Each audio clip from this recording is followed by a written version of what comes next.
La autoconciencia como una enfermedad. La autoconciencia nos puede construir o nos puede destruir. A ver, espérame.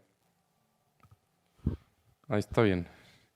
Bueno, Alexander Lowen dice que cuando tenemos una mente hiperactiva, cuando usamos mucho la mente, existe este desbalance entre cuerpo y mente.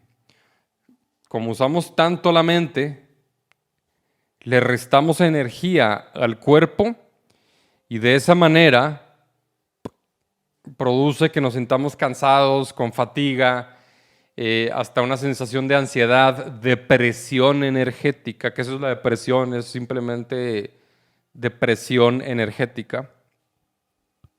Y cómo ese exceso de mente puede ser que estemos tan preocupados por cómo nos vemos, estemos tan preocupados por qué decir, estemos tan preocupados por cómo actuar, tan preocupados por cómo somos evaluados y por la opinión pública de la gente, que como le pensamos tanto antes de actuar, impedimos la acción espontánea del cuerpo, la expresión espontánea del cuerpo, de esa manera limitando la energía del cuerpo, reprimiendo la energía expresiva del cuerpo. Pues sí, es preocupados por cómo nos vemos. Esa preocupación resulta en mucha mente, mucho autocontrol, que a final de cuentas resulta en movimientos mecánicos y pues de esa manera no podemos disfrutar la vida con gracia.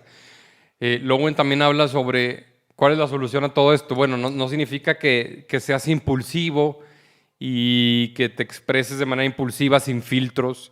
Significa que tenemos que tener un balance entre control e impulso. Así como las bailarinas de ballet tienen un balance entre control, porque saben qué tienen que hacer, y el impulso expresivo del cuerpo.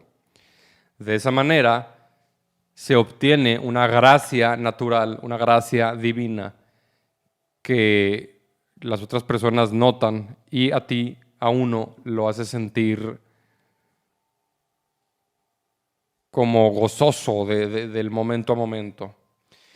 Bueno, ese es Alexander Lowen por resumirlo demasiado, ¿verdad? Pero estamos hablando aquí sobre autoconciencia como enfermedad. Y luego sigue Bruce Tift, autor del libro de Already Free, en donde dice que debido a que actuamos de manera condicionada los humanos, es la verdad, no estamos 100% conscientes de cómo actuamos. Muchas veces decimos algo, muchas veces actuamos de manera inconsciente porque estamos programados, porque estamos condicionados. Y después de esa acción, normalmente en personas autoconscientes viene un comentario autorreferencial sobre la acción. Oye, pude haber actuado mejor, pude haber dicho esto de mejor manera, chingado. O sea, como que un comentario autorreferencial inmediatamente después de la acción. Y digo inmediatamente después de la acción porque esto no pasa al día siguiente cuando estamos escribiendo en la libreta. Pasa luego, después de tomar acción.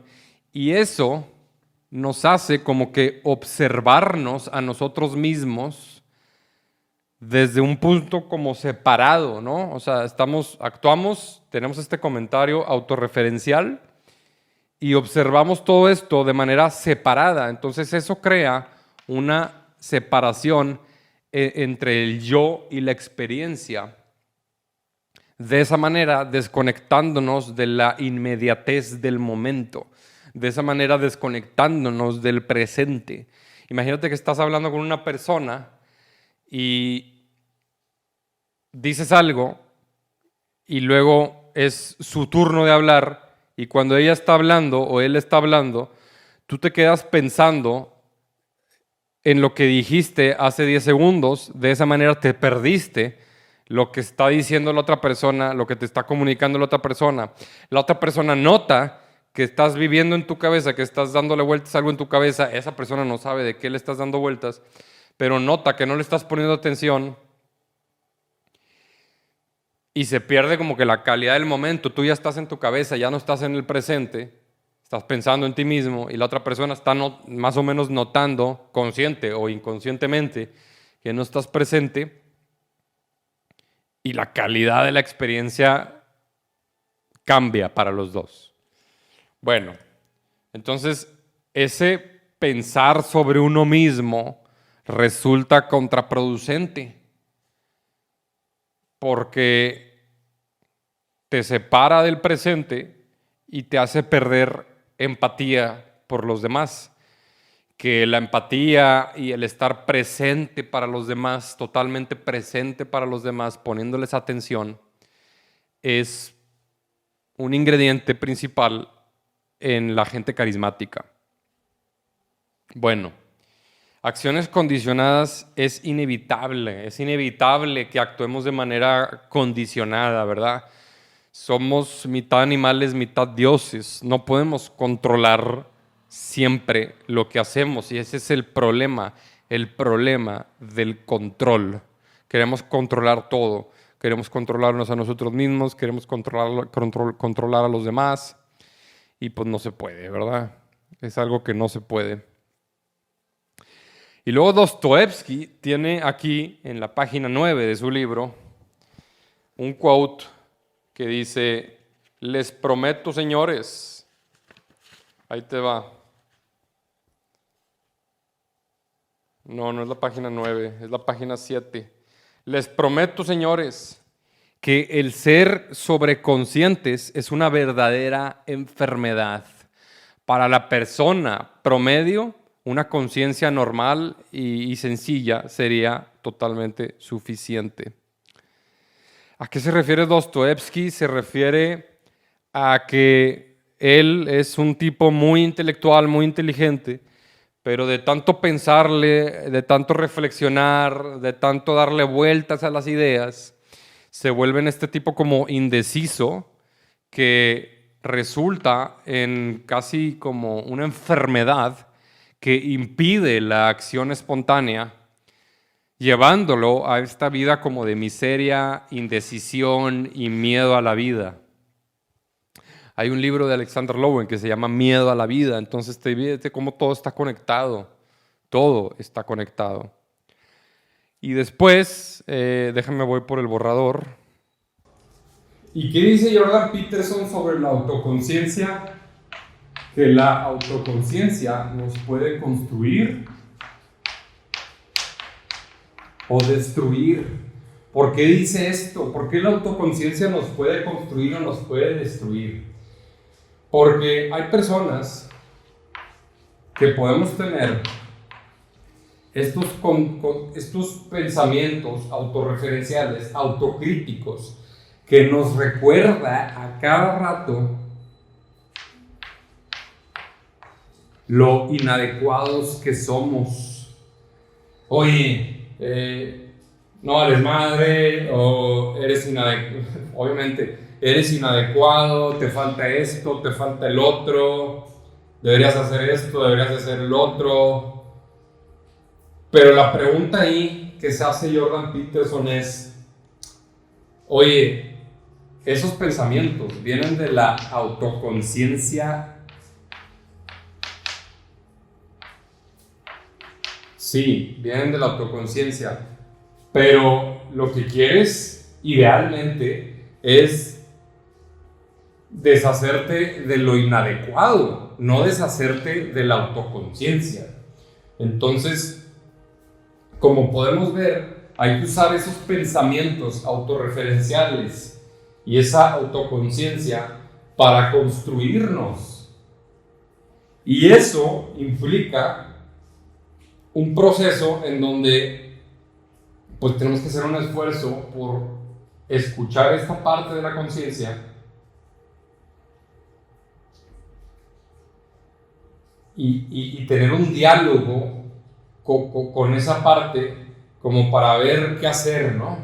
Porque muchas veces también esa autoconciencia puede ser excesiva y negativa, y en esos casos es una práctica que recomiendo. Y en esos casos está esta práctica que se recomienda como parte de una terapia cognitiva conductual. Y es la siguiente. Apuntas el top 10 de pensamientos negativos. Normalmente, muchas personas tenemos el top 10 de pensamientos autorreferenciales negativos, autocríticos que se repiten. Las mismas 10 categorías que se repiten de diferentes maneras. Entonces, por ejemplo, apuntas esos pensamientos, está el pensamiento, y enseguida apuntas un argumento en contra del pensamiento, en donde le das como la contra a ese pensamiento. Claro, siempre la regla número 1 es ser racional. Y entre el argumento racional y el pensamiento negativo, siempre hay una pregunta como de: ¿me consta que este pensamiento es verdad? ¿Qué puedo decir como argumento que le dé la contra, pero siendo racional? Diciendo como quiera la verdad, porque muchas veces exageramos con la manera en la que nos vemos a nosotros mismos desde una luz siempre negativa. De nuevo, es un proceso dialéctico en donde le damos la contra a esta idea en pro de encontrar la verdad objetiva. Entonces, de esa manera, podemos poco a poco, es un proceso, podemos poco a poco empezar a escuchar esa voz de la autoconciencia para que nos construya. Porque luego la pregunta es: ¿de dónde viene esa voz? Bueno, pues mucho de esa voz viene de tu yo ideal, de la persona que en tus sueños quieres ser, de la persona que en mis sueños yo quiero ser, de la persona que en nuestros sueños queremos ser. Entonces, vale la pena a veces escuchar esa voz, porque nos está tratando de construir. Y por otro lado, ¿de dónde viene esa voz? También viene de la opinión pública. La opinión pública de lo que nosotros hemos visto y escuchado, de lo que todos dicen sobre todos, que pues esa opinión pública, quieras o no, nos está tratando de adecuar al código moral de la sociedad. Que bueno, también necesitamos un pensamiento crítico e individual para saber si la sociedad ahorita está contaminada por ideas psicóticas, como dice Carl Jung, de la psicosis masiva. Es importante no caer en un pensamiento grupal como los nazis cayeron cuando fueron liderados por un psicópata. Entonces, vale la pena también cuestionar el código moral actual. Como puedes ver, requiere de cierto salirse de ciertas ideas y cuestionarlas. Pero al salirse y observar los propios pensamientos, es importante no crear una separación. Esto me recuerda a Krishnamurti cuando dice: el observador es el observado. Cuando te separes y observes tus propios pensamientos, recuerda que al final de cuentas eres tú observándote a ti. No eres tú observando a una entidad metafórica que le llamo ego, le llamo yo ideal. El ego eres tú, no es una entidad metafórica separada a ti. Solamente existen estos conceptos como para poder hacer consciente de este concepto que nos ayuda a entendernos mejor. Bueno, pues con eso dicho, la autoconciencia, vamos a recapitular todo lo que dijimos. Mucho pensamiento, mucha mente, mucho control impide la acción voluntaria. De esa manera nuestros movimientos se ven mecánicos, nos separa del presente y no disfrutamos la vida. La autoconciencia, esa crítica, esa autocrítica nos puede construir o nos puede destruir. Nos puede destruir porque el exceso de pensamientos puede crear indecisión o parálisis hacia movernos hacia adelante, y nos puede construir si hacemos un proceso dialéctico entre pensamiento negativo y un argumento racional, y de ahí cambiamos nuestra manera de ser, nuestra manera de actuar para empezar a actuar diferente, ¿verdad? Y tratar de llegarle un poquito más a nuestro yo ideal que queremos ser. Listo.